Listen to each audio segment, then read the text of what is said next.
നമസ്കാരം, ഞാൻ രേവതി ഉദയൻ. എനിക്കങ്ങ് ഇന്ത്യൻ ക്രിക്കറ്റ് ടീമിലും പിടിയുണ്ടടാ എന്നാണ് അൻവറിൻ്റെ പുതിയ നടപടികൾ. രണ്ടും കൽപ്പിച്ചു തന്നെയാണ് അൻവർ. അങ്ങനെ വെറുതെ നിസ്സാരമായി നിലമ്പൂർ വിട്ടുകൊടുക്കാൻ അൻവറിനെ കിട്ടില്ല. അൻവർ തിരഞ്ഞെടുപ്പിന് വിജയിച്ചാലും ഇല്ലെങ്കിലും അൻവറിനു വേണ്ടി നിലമ്പൂരിൽ നടക്കാൻ പോകുന്നത് കേരള രാഷ്ട്രീയം ഇന്നേ വരെ കണ്ടിട്ടില്ലാത്ത തരത്തിലുള്ള തിരഞ്ഞെടുപ്പ് പ്രചരണ പ്രവർത്തനങ്ങളാണ്.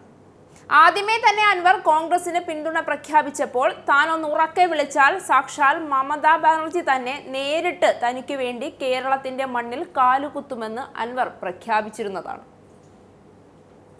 എന്നാൽ കോൺഗ്രസ് അൻവറിനെ പടിയടച്ച് പിണ്ടം വെച്ചതോടെ കാര്യങ്ങളാകെ കുഴഞ്ഞുമറിഞ്ഞു.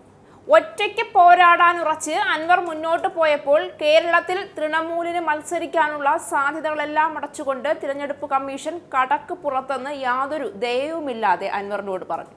പിന്നെയും എന്നെ പാർട്ടിയിൽ എടുക്കുന്നെങ്കിൽ ഇപ്പോൾ എടുത്തോ, കൈവിട്ടു പോയാൽ പിന്നെ കിട്ടില്ല എന്നും പറഞ്ഞ് ആണ് അൻവർ കോൺഗ്രസിന്റെ തിണ്ണയിൽ ദയ കാത്തുകിടന്നത്. എന്നാൽ അവിടെയും അൻവറിന് പിഴച്ചു. സ്വതവേ ഒരു കാര്യം തീരുമാനിക്കാൻ ഇറങ്ങി പുറപ്പെട്ടാൽ നേതാക്കന്മാരോളം തന്നെ തീരുമാനങ്ങൾ നിലനിൽക്കുന്ന കോൺഗ്രസിന് അൻവറിന്റെ കാര്യത്തിൽ ഒരൊറ്റ തീരുമാനം മാത്രമേ ഉണ്ടായിരുന്നുള്ളൂ: അൻവറിനെ കോൺഗ്രസിന് വേണ്ട എന്ന്. എന്തായാലും അക്കാര്യത്തിൽ സന്തോഷമുണ്ട്. അൻവർ ഒരാൾ വിചാരിച്ചപ്പോൾ ഒരുമയില്ലെന്ന് കാലാകാലങ്ങളായി പറയിപ്പിച്ചുകൊണ്ടിരുന്ന കോൺഗ്രസിന് ഒരൊറ്റ ദിവസം കൊണ്ട് അൻവറിന്റെ കാര്യത്തിൽ ഇന്നേ വരെ കാണാത്ത ഒരുമയുണ്ടായി. ഇപ്പോൾ അൻവറിന് വേണ്ടി കേരളത്തിന്റെ ക്രീസിൽ സ്വരാജിനെയും ആര്യാടൻ ഷൗക്കത്തിനെയും ഔട്ടാക്കാൻ ഇറങ്ങിയിരിക്കുന്നത് ക്രിക്കറ്റ് പ്രേമികളുടെ രോമാഞ്ചമായ സാക്ഷാൽ യൂസഫ് പഠാൻ തന്നെയാണ്. നിലമ്പൂർ ഉപതെരഞ്ഞെടുപ്പിലെ സ്വതന്ത്ര സ്ഥാനാർത്ഥി PV അൻവറിന് പിന്തുണയുമായി ക്രിക്കറ്റ് താരവും തൃണമൂൽ കോൺഗ്രസ് നേതാവുമായ യൂസഫ് പഠാൻ കേരളത്തിലേക്ക് എത്തുന്നുവെന്ന സൂചനകളാണ് ഇപ്പോൾ പുറത്തുവരുന്നത്. ആരുമില്ലാത്തവന് ദൈവമുണ്ടാകുമെന്ന് പറയുന്നത് പോലെ ക്രിക്കറ്റ് താരത്തെ ഒക്കെ ഇറക്കി നിലമ്പൂർ പിടിച്ചെടുക്കാമെന്ന മനക്കോട്ടയിലാണ് അൻവർ. കാര്യം ആർക്കും അൻവറിനോട് ലേശം അനുകമ്പയില്ല എങ്കിലും കേരള രാഷ്ട്രീയത്തിൽ അങ്ങോട്ടും ഇങ്ങോട്ടും ഒരു ഭ്രാന്തനെ പോലെ അൻവർ അലയുന്നത് കണ്ടപ്പോൾ ആരുടെയും ഹൃദയം ഒന്ന് അലിഞ്ഞു പോകുമായിരുന്നു എന്ന് പറയാതെ വയ്യ. ജൂൺ 15-ന് യൂസഫ് പഠാൻ എത്തുമെന്നാണ് തൃണമൂൽ കോൺഗ്രസ് ദേശീയ നേതൃത്വം അറിയിച്ചിരിക്കുന്നത്. കേരളത്തിൽ റോഡ് ഷോ ഉൾപ്പെടെ നടത്തുമെന്നുള്ള വിവരങ്ങളും പുറത്തു വരുന്നുണ്ട്. ബഹ്റാംപൂർ MP-യാണ് യൂസഫ് പഠാൻ നിലവിൽ.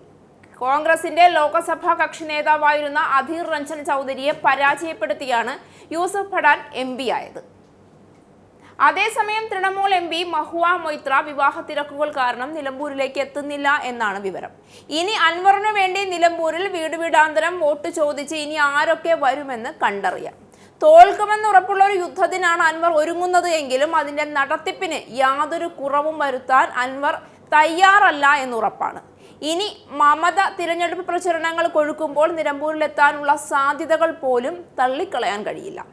വയനാട് തിരഞ്ഞെടുപ്പിൽ മത്സരിച്ച് സാധാരണക്കാരുടെ വോട്ട് വാങ്ങി വിജയിച്ചു പോയിട്ട് ആണ്ടിനും സംക്രാന്തിക്കും മാത്രം വയനാട്ടിലേക്ക് എത്തുനോക്കി കടന്നു പോകുന്ന പ്രിയങ്ക ഗാന്ധിയെ തിരഞ്ഞെടുപ്പ് പ്രചരണാർത്ഥം കളത്തിലിറക്കി വിജയിക്കാമെന്ന് കോൺഗ്രസ് പാളയത്തിൽ കണക്കുകൂട്ടലുകൾ നടക്കുന്നതിനിടെയാണ് അൻവറിന്റെ ഒരു മുഴം മുന്നേയുള്ള ഏറ്.